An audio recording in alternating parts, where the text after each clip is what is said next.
Hey friends, it's Jade here with Cherry Truth. Welcome back to my channel. Today we are going to do a walkthrough of my latest Lenormand deck, which is the Fairy Lenormand Oracle cards by Marcus Katz and T. Goodwin. I don't know if that's Terry Goodwin. Artwork by Davide Corsi. These are quite large for Lenormand cards. I mean, if you can, this is the Tarot of the She, and they are the same size. If you have this deck, you know how large that is. Okay, so it is 36 cards. Let's have a look here. Comes in this nice tech box. Actually, sorry, who makes this? It is by Lo Scarabeo.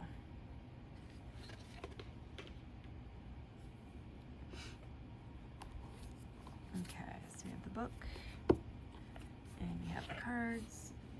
Move that out of the way. Okay, so let's look at the book first. Pretty substantial book. It's 128 pages, but that includes, per other Lo Scarabeo books, it includes other languages. I think probably 5 languages. And the English, you actually had 70 pages, so about half the book is actually in English, which is good for English people.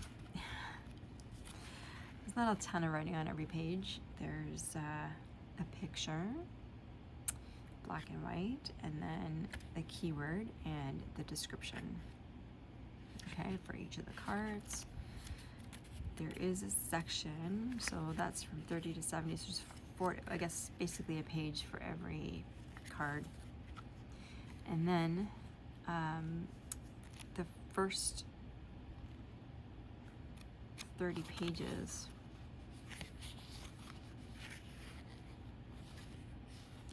okay, so there's 24 pages of introduction, the difference between Tarot and Lenormand, sort of some key meanings, like sort of a quick guide, I guess you could say.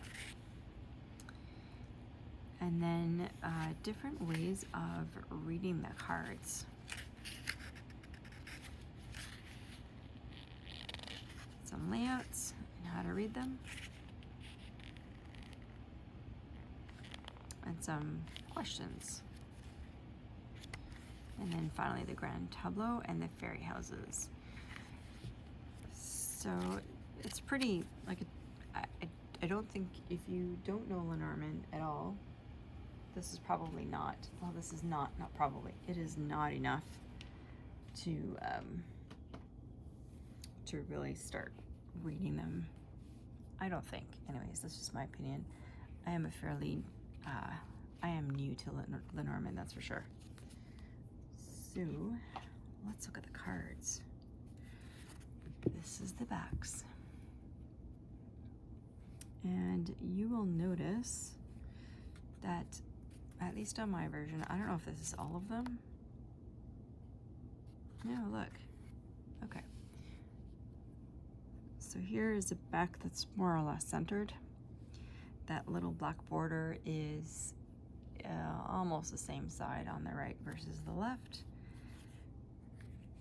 But on this card, there is no black on the left, and a larger black border on the right.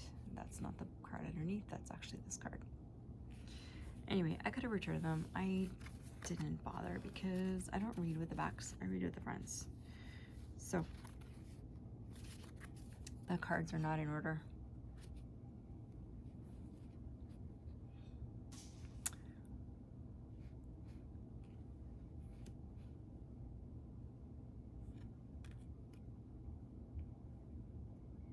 The fish, the tree, the child, the scythe. I really like that they have the playing card association at the top. Not sure that it's going to do anything for me, but the mice, the cross, the tower, the house, the heart, the clouds. This one actually I find a little bit confusing because I think directionality makes sense. Directionality is important with this card, right? You're supposed to look at which side is the light version versus which side is the darker version. And here it's more darker on top, lighter down below. So I guess if you're looking at a grand tableau or even a 9-card spread, and this is, say this was in the middle and there was a card above and below it, you can read it directionally that way. But I thought typically they were supposed to be read directionally right to left. So anyway, the snake, the rods or the whip, crossroads, the garden, the sun, the moon, what is that? Oh, ship, mountain. When I'm looking at them, actually how I'm looking at them is at the actual card, and all I see is a big glare. So coffin, the stork, the ring, the bear. What is this? The man, the woman, flowers, the birds, the key, the anchor,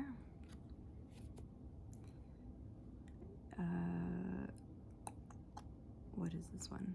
Oh, the stars, and the woman. Oh,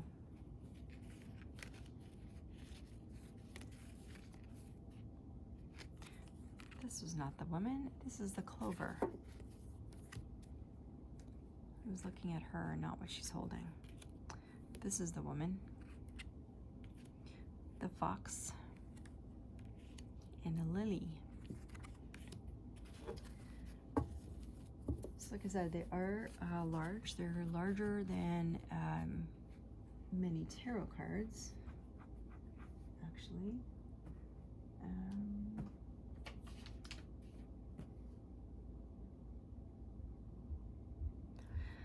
Just trying to find one that I could put on top. Well, this is a trimmed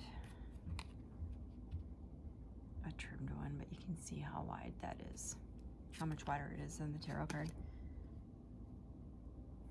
So there it is. I really like these. I am not a huge fan of how big they are. Card thickness is pretty thick, thinner than Hay House decks for sure. But like I said, they're really big. So if you are doing a grand tableau, you're gonna need a lot of space. But what I've been using these for, because I am a newbie, so newbie Lenormand reader, and newbie many other things, but anyway, so what I've been doing is when I'm laying out a grand tableau, I will lay these out in order, right? So I'll do the 8x8 and then the 4 at the bottom for the grand tableau, and those will be the houses. So that'll remind me which card is supposed to go in which house. And then I'll use a second deck, which is smaller, and lay out my reading cards. So on top of them. So I'll know, like, so for example, if I got, you know, the mountain on top of the house of the flowers. So the mountain is in the house of the flowers. And because these are so much bigger than the other ones, it really helps me out that way. You know, don't have to keep moving them to say, okay, which one is that one in? Hopefully that makes some sense. Anyway, I really love them. I love the fairies. I love this is a super cute deck, and I really enjoy it. I do wish it was a tad smaller though. But anyway, there it is. That is the Fairy Lenormand by Marcus Katz and T. Goodwin, with the artwork by David Corsi. I hope you enjoy this. Let me know if you have this deck. I'd love to know how it works for you, and you know, how you enjoy the size, whether you find it way too big or what. I guess this would be absolutely fine if you're just doing a three card reading. Then you don't necessarily, or even 5 cards, you don't necessarily need a ton of space for it. But anyway, so I'm really enjoying it. Not so much for the grand tableaus, but that's fine. I have other decks that are much smaller, so in size. I'd love to hear from you on how you like this deck and how you use it. Please leave me a comment down below. While you're at it, please do hit the like and subscribe button. I'd really appreciate it. And until the next time, my friends, bye-bye.